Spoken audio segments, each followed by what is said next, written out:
నమస్తే, నేను లక్ష్మణ్. పర్చూరు నియోజకవర్గంలో హై టెన్షన్ వాతావరణం నెలకొంది.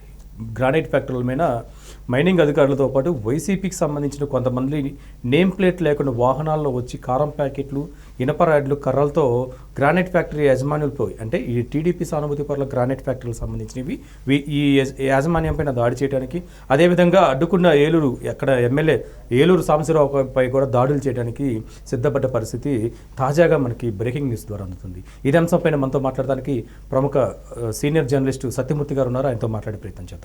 సార్ నమస్తే. నమస్కారం అండి. ఎందుకు పర్చూరులో వాతావరణం అంత హీట్ ఎక్కుతుంది? బోగస్ ఓట్లు సంబంధించి ప్రశ్నించినందుకు ఆయన మీద గతంలో అక్రమ కేసు ఒకటి నమోదు చేశారు. ఈరోజు అన్ని పేపర్లో రాశారు. ఇప్పుడు గ్రానైట్ ఫ్యాక్టరీల మీద దాడులు చేస్తున్నారు. కారం ప్యాకెట్లు తెచ్చుకొని కర్రలు తీసుకొని వచ్చి మైనింగ్ అధికారులకి వైసీపీ గోండాలు కలిసి రావటం ఏంటండి? ఇది వైఎస్ఆర్ కాంగ్రెస్ పార్టీ గవర్నమెంట్ ప్రత్యేకత. ఈ గవర్నమెంట్లో ఏంటి అంటే ఆఫీసర్లని వాళ్ళందరినీ కూడా గుప్పెట్లో పెట్టుకుంటారు. మరి కొంతమందిని బెదిరిస్తారు, కొంతమందిని బ్లాక్మెయిల్ చేస్తారు, మరి కొంతమందికి వాళ్ళే లంచాలు ఇచ్చి వాళ్ళని గుప్పెట్లో పెట్టుకుంటారు. ఈ తరహా రాజకీయాలు, అంటే ఈ అధికారులతోటి ఈ తరహా రాజకీయాలు గతంలో ఎప్పుడు మనం చూడలేదు. ఇప్పుడు మనం చాలా స్పష్టంగా మనకు కనపడుతున్నది. లేకపోతే ఇప్పుడు మీరు చెప్పిన విషయంలో చూస్తే మైనింగ్ అధికారులతోటి వైసీపీ గుండాలు వెళ్ళటం ఏంటి? అసలు మైనింగ్ అధికారులు కారం ప్యాకెట్లు తీసుకొని వెళ్ళటం ఏంటి? అది కూడా నేమ్ బోర్డు లేని వాహనాల్లో. నేమ్ బోర్డు లేని అటువంటి పనులు అసలు ఎవరైనా చేస్తాడా? ఏ ఆఫీసర్ అయినా చేస్తాడా? అంటే ఏంటి అంటే అక్కడ మొత్తం తెలుగుదేశం నాయకులని వాళ్ళందరినీ కూడా అణిచివేయాలి. మీరు ఈ సాంబశివరావు గురించి చూస్తే ఏంటి అంటే ఈయన ఇంత గాలిలో కూడా గెలిచాడు, తెలుగుదేశం పార్టీ తరఫున గెలిచాడు. గెలవటమే కాకుండా ఆయన 24 గంటలు అక్కడే ప్రజలతోటే ఉంటాడు. ప్రజలతోటి వాళ్ళకి కావాల్సిన పనులన్నీ చేసుకుంటూ ఈ గవర్నమెంట్ నుంచి ఎటువంటి సహాయం లేకపోతే ఆయనే సొంతగా పనులు చేయటం, ఈ కార్యక్రమాలు అవన్నీ కూడా చేస్తుంటాడు. మరి అటువంటి సాంబశివరావుని ఓడించాలి. ఎలా అంటే ప్రజల్ని ఆకట్టుకొని గెలవటం ఒక పద్ధతి. రెండో పద్ధతి ఏంటంటే అతన్ని పోలీసులతోటి ఇతర ఆఫీసర్లతోటి కంట్రోల్ చేసేసి గెలవటం ఒకటి. అవును, బలహీనపరిచి గెలవటం. వైసీపీ రెండోది ఎంచుకుంది, మొదటి మార్గాన్ని ఎంచుకోలే. అందుకని ఏంటి అంటే ఆయన మీద మొత్తం ఆయన గ్రానైట్ కంపెనీలు, ఆయనకు సంబంధించిన సంస్థలు, వాటి మీద అంతా దాడి చేశారు. అధికారులతో దాడి చేయించారు. దాడి చేయించిన తర్వాత అసలు ఇది అంతా చేయడానికి ఏంటి కారణం ఏంటి అనేది ఉండాలి కదా. ఉండాలి. అవును. కారణం ఏంటి అంటే ఏలూరి సాంబశివరావుని ఓడించటానికి ఎట్లయినా సరే ఓడించాలి అని ఒక నిర్ణయం తీసుకున్నాడు కదా జగన్మోహన్ రెడ్డి. ఏం చేశాడు అంటే పర్చూరు నియోజకవర్గంలో దొంగోట్లను ఎక్కువ చేర్చండి, మనం ఎట్లైనా గెలవాలని చెప్పి పురమాయించాడు అక్కడ ఉన్న వాళ్ళకి. వాళ్ళందరూ ఏం చేశారంటే ఎగబడి దొంగోట్లను చేర్పించారు. ఈ దొంగోట్లను చేర్పించటానికి వాళ్ళు ఎంచుకున్న మార్గం ఏంటంటే పోలీసుల్ని వాడుకోవటం. పోలీసుల ద్వారా ఈ దొంగోట్లు చేరుద్దామని ప్లాన్ చేసుకున్నారు ఆ లోకల్ వైసీపీ లీడర్లు. సక్సెస్ అయ్యారు, చేర్పించారు. వాళ్ళ కర్మ ఏంటి అంటే ఎమ్మెల్యే సాంబశివరావుకి ఇదంతా సాక్ష్యాధారాలతో సహా దొరికింది. ఆయన కేంద్ర ఎన్నికల సంఘానికి, రాష్ట్ర ఎన్నికల ముఖ్య అధికారికి, వీళ్ళందరికీ కూడా కంప్లైంట్లు చేశాడు. కంప్లైంట్ చేసి దొంగల్ని సాక్ష్యాధారాలతో సహా పట్టుకున్నాడు. ఓకే. పట్టుకునేసరికి ఏమైంది, కేంద్ర ఎన్నికల సంఘం చాలా సీరియస్ అయింది. ఒక సిఐని, 3 ఎస్ఐల్ని సస్పెండ్ చేసి అవతల పడేసింది. అంటే వాళ్ళని తీసుకెళ్ళి డీజీపీ ఆఫీస్కి అటాచ్ చేశారు. అంటే మీరు అనొచ్చు డీజీపీ ఆఫీస్కి అటాచ్ చేస్తే ఏమైందండి అని. ఏం కాదు, ఎందుకంటే డీజీపీనే వాళ్ళ అంతా ఒకటే ఇది కాబట్టి పెద్ద ఏం కాకపోవచ్చు. కానీ జగన్మోహన్ రెడ్డి ప్రభుత్వం రాష్ట్ర వ్యాప్తంగా బదనామైంది ఈ ఇన్సిడెంట్ తోటి. ఎందుకు? పోలీసులే దొంగోట్లు చేర్పిస్తున్నారన్న మెసేజ్ అక్రాస్ ది కంట్రీ వెళ్ళిపోయింది. కేంద్ర ఎన్నికల సంఘం దగ్గర నుంచి అందరికీ తెలిసిపోయింది వైసీపీ ప్రభుత్వం దొంగోట్లను చేరుస్తున్నది, పోలీసులను ఉపయోగించుకొని అనే మెసేజ్ వెళ్ళిపోయేటప్పటికి జగన్మోహన్ రెడ్డి ప్రభుత్వం పరువు ప్రతిష్ట అంతా మంట కలిసిపోయింది. అంతకుముందు అనంతపురం జిల్లా ఎమ్మెల్యే ఉరవకొండ ఎమ్మెల్యే పయ్యావుల కేశవు ఆయన సాక్షాత్తు 2 సీఈఓల్ని పట్టుకున్నాడు.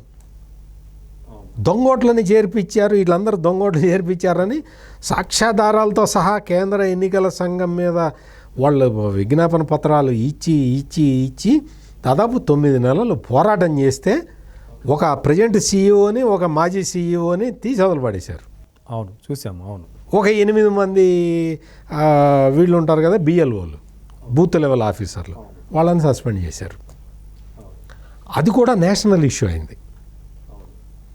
వీటన్నిటి దీంతో ఏమైంది అంటే జగన్మోహన్ రెడ్డి ప్రభుత్వం పరువు మంట కలిసిపోయింది.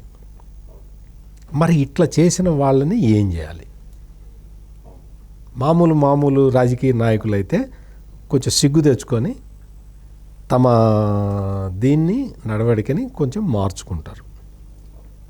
కానీ జగన్మోహన్ రెడ్డి ఏం చేస్తాడంటే లేదు ఎట్టి పరిస్థితుల్లో మనం సాంబశివరావుని మనం గెలవనివ్వకూడదు అన్న ఉద్దేశంలో ఈ రెవెన్యూ ఇంటెలిజెన్స్ ఆఫీసర్లు ఉంటారు, వాళ్ళని మొత్తం ఆయనకున్న గ్రానైట్ కంపెనీల మీద గీడులు చేయించేసి అక్కడేదో ఒక డైరీ దొరికిందని చెప్పి ఆ డైరీలో ఈయనకి ఒక అగ్రిటెక్, నోవా అగ్రిటెక్ అనేది ఒక కంపెనీ ఉంది. ఆ కంపెనీ ద్వారా ఇప్పుడు గత ఎన్నికల్లో 2019 అసెంబ్లీ ఎన్నికల్లో ఒక 2 గ్రామాల్లో ఏదో దుద్దులూరు అనే ఏదో 2-3 గ్రామాలు ఉన్నాయి. ఆ గ్రామాల్లో ఈయన ఒక 17 లక్షల రూపాయలు ఖర్చు పెట్టాడు అని ఆ డైరీలో రాశారట ఓటర్లను కొనటానికి. అది చూపించి ఇప్పుడు కేసు పెట్టారు. అంటే నువ్వు దొంగోట్లను చేర్పించటం, 3 పోలీస్ ఆఫీసర్లు సస్పెండ్ కావటం, ఇదంతా ప్రజలు మర్చిపోయారా? ఓకే, టాపిక్ డైవర్షనే కాదు, మీకు తెలుగుదేశం ఎమ్మెల్యేని కట్టడి చేయాలంటే ఎట్ట చేయాలి? ఇటువంటి వాటి మీద కొంచెం మాస్టర్ డిగ్రీ చేసిన జగన్మోహన్ రెడ్డి ఈ విధమైన చర్యలకి పాల్పడుతున్నాడు. అసలు ఇవి అయితే వీళ్ళు కారం ప్యాకెట్లు తీసుకొని వచ్చారు గుండాలు, అధికారులతో మైనింగ్ అధికారులతో కలిసి వచ్చి సాంబశివరావు మీద అటాక్ చేస్తున్నారు. ఇది దారుణమైన ఇటువంటి పరిస్థితులు అక్కడ మొత్తం రాష్ట్రం మొత్తం ఇటువంటి పరిస్థితులే ఉన్నాయి. జగన్మోహన్ రెడ్డి గారు పెద్ద ఎత్తున సంక్షేమ పథకాలు అమలు చేస్తున్నాము, నెక్స్ట్ ఓటర్లందరూ మా వైపే ఉన్నారు, మేమే గెలవబోతున్నామని మళ్ళీ ఇటువంటి జంకుతూ ఇటు భయపడుతూ ఇలాంటి దాడులు చేయించడం ప్రతిపక్ష ఎమ్మెల్యేల పైన ఏమైనా ఉందండి? ఎందుకండి ఆ విధంగా? అదే అందరూ అడుగుతున్నారు. అది అందరూ అడిగితే ఏంటి అంటే ఇంకో రాజకీయ నాయకుడు అయితే కొంచెం సిగ్గుపడి తన పందా మార్చుకుంటాడు. ఇక్కడ అది జరగట్లేదు. అదే నేను చెప్తున్నది అదే. అసలు మనకి ఇంత జాతీయ స్థాయిలో మనకి చెడ్డ పేరు వస్తున్నది. మనం దీని నుంచి తప్పించుకోవడానికి కొంచెం మంచిగా ప్రవర్తిద్దాము, అధికారుల మీద ఒత్తిడి లేకుండా వాళ్ళని నిష్పక్షపాతంగా పనిచేసుకొనిద్దాము అన్న ఆలోచన రావాలి ఎవరికైనా. ఆంధ్రప్రదేశ్ ప్రభుత్వానికి అది రావట్లా. ఇంకా దాడులు చేయటం, ఇంకా ఇది చేయటం, నువ్వు ఇది చేయటం, తెలుగుదేశం పార్టీ నాయకుల్ని వేధించటం, నువ్వు ఎన్నికల్లో డబ్బులు ఖర్చు పెట్టావు, నేను పులివెందుల్లో ఎంత డబ్బులు ఖర్చు పెట్టారో నేను చెప్తా, వస్తావు మరి పట్టుకుంటావా అని తెలుగుదేశం వాళ్ళు అడిగితే నీకు ఎట్లుంటుంది? అంటే ఎందుకు చెబుతున్నానంటే ఇవన్నీ ఏదో ఆర్గ్యుమెంట్ సేక్ చెప్పటం కాదు. 2019 ఎన్నికల్లో డబ్బులు పంచారని ఏదో డైరీ దొరికిందని, ఆ డైరీ ఆధారంగా నేను మళ్ళీ కేసు నమోదు చేస్తానని 5 మీద కేసు పెట్టారు. నీ దొంగ ఓట్లు చేర్చిన పోలీసుల్ని సస్పెండ్ చేశావు. మరి అది కళ్ళ ముందు కనిపిస్తున్న నిజం. అందువల్ల ఇటువంటివన్నీ చేసి జగన్మోహన్ రెడ్డి ప్రభుత్వం ఇంకా పలచనైపోతుంది. అది ఇప్పుడు మన ఓటర్ లిస్టు కూడా మనం చూసుకుంటే ఓటర్ జాబితాలో మనకి అక్టోబర్లో ముద్రించిన ముసాయిదాలో చాలా తప్పిదాలు దొరికాయని చెప్పి పెద్ద ఎత్తున ఫిర్యాదులు అందాయి. దాన్ని సమీక్షలు పెట్టారు, శిబిరాలు పెట్టారు, అవగాహన కల్పించారు, బిఎల్ఓస్తో మీటింగ్లు పెట్టుకున్నారు. తుది జాబితా కూడా మన జనవరిలో 23వ తారీఖున పబ్లిష్ చేశారు. పబ్లిష్ చేసినా కానీ మళ్ళీ అయ్యే రిపీట్ అవుతున్నాయి. ఒకే సేమ్ ఫోటోతో ఈరోజు మన పేపర్లో చూస్తే ఒకే ఫోటోతో 22 ఓట్లు నమోదైనాయి. ఒకే ఫోటో, అడ్రస్లు వేరుంటాయి, పేర్లు ఉంటాయి, కానీ ఫోటో ఒకటే ఉంటుంది. గతంలో మనం చూసుకోవచ్చు, చంద్రబాబు నాయుడు గారి సత్తెనపల్లిలో 2 ఓట్లు, ప్రకాశం జిల్లాలో ఒక ఊర్లో జగన్మోహన్ రెడ్డి గారి మీద 1 ఓటు, ఆయన ఫోటోతో పేరు వేరుంటుంది, ఆయన ఫోటో వచ్చింది. ఎందుకు ఈ తప్పిదాలు జరుగుతున్నా కానీ ఎలక్షన్ కమిషన్ దీని మీద స్పందించడం లేదు? ఈ లాస్ట్ ఫైనల్ ముసాయిదాలో కూడా ఎందుకు ఈ తప్పులని మార్పులు చేసుకోలేకపోతుంది? ఇప్పుడు కేంద్ర ఎన్నికల సంఘానికి సపరేట్గా యంత్రాంగం ఉండదు. వాళ్ళు రాష్ట్ర యంత్రాంగం మీద ఆధారపడి పనిచేయాలి. రాష్ట్ర యంత్రాంగం మీద ఆధారపడి పనిచేయాలి అంటే ఇక్కడ డీజీపీ, ఇక్కడ చీఫ్ సెక్రటరీ వాళ్ళకి సహకరించాలి. ఇక్కడ ఉన్న ఉన్నతాధికారులు అందరూ కూడా జగన్మోహన్ రెడ్డి అంటే భయమో భక్తో తెలియదు, కానీ ఆయన ఎట చెప్తే ఆయన మనసులో ఏముందో కనుక్కొని ఆ విధంగా ప్రవర్తించే ఉన్నతాధికారులు ఆంధ్రప్రదేశ్లో ఉన్నారు. దాంతో కేంద్ర ఎన్నికల సంఘం ఏమీ చేయలేని నిస్సహాయ పరిస్థితుల్లో ఉంది.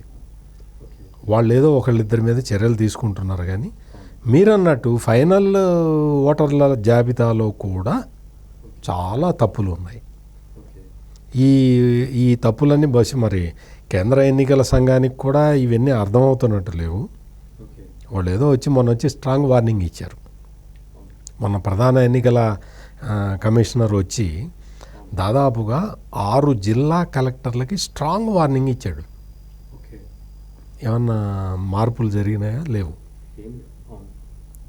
అంటే వాళ్ళు వార్నింగ్ ఇస్తే ఇటు దులుపుకొని పోతున్నారు. కేంద్ర ఎన్నికల సంఘం ఏం చేయాలి? ఇప్పుడు ఆంధ్రప్రదేశ్ లాంటి పెక్యులర్ పొజిషను ఈ 75 సంవత్సరాల స్వాతంత్ర కాలంలో ఎప్పుడూ వాళ్ళకి ఎదురు కాలేదు. రియల్లీ వాస్తవం అది. మరి ఇప్పుడు వాళ్ళు ఒక వింత పరిస్థితిని ఎదురవుతున్నది. వాళ్ళు ఏం చేయాలి? ఫామ్ 7లు, ఓటర్లను తీసేసే ఫామ్ 7లు ఒక వ్యక్తి 5 కన్నా సబ్మిట్ చేయడానికి వీలు లేదు అనే నిబంధన ఆంధ్రప్రదేశ్లో చూసి పెట్టారు. ఇక్కడ ఒక్కొక్కడు 200, 300 వైసీపీ లీడర్లు ఫామ్ 7లు సబ్మిట్ చేస్తున్నారని తెలుసుకొని 5 కన్నా నువ్వు ఎక్కువ ఒక మనిషి 5 కన్నా ఎక్కువ ఇవ్వడానికి వీలు లేదు ఫామ్ 7లు అని పెడితే ఇంప్లిమెంట్ చేసే నాథుడు లేడు. ఏం చేస్తుంది కేంద్ర ఎన్నికల సంఘం కూడా? దీన్నే రాక్షస రాజనీతికి రాజ్యాంగ సవరణలు అంటారు దీన్ని. అయితే okay, by the way last question అండి. ఈ విధంగా దాదాపు బోగస్ ఓట్లు 30,000 పైన పర్చూర్లో నమోదైనాయి. ఈ ఓట్లను తొలగించాలని చెప్పి సాక్ష్యాలతో సహా ఏలూరు సాంబశివరావు గారు చాలా ఫైట్ చేశారు. దాని ప్రతిఫలమే ఒక సిఐ, 3 ఎస్ఐలు సస్పెండ్ అయ్యారు. ఈ క్రమంలో మళ్ళీ ఆయన గ్రానైట్ ఫ్యాక్టరీల మీద, ఆయన సంస్థల మీద దాడులు చేయిస్తున్నారు జగన్మోహన్ రెడ్డి గారి ప్రభుత్వం. ప్రజలు చీకొట్టరండి జగన్మోహన్ రెడ్డి గారి ప్రభుత్వాన్ని ఈ విధంగా చేస్తే. పర్చూరు మొత్తం ఇప్పుడు అట్లాగే ఉందండి. పర్చూరు మొత్తం కూడా ఎట్లా ఉన్నది అంటే మళ్ళీ మనం ఏదో ఒక విధంగా డెమోక్రసీని బతికించుకోవాలి.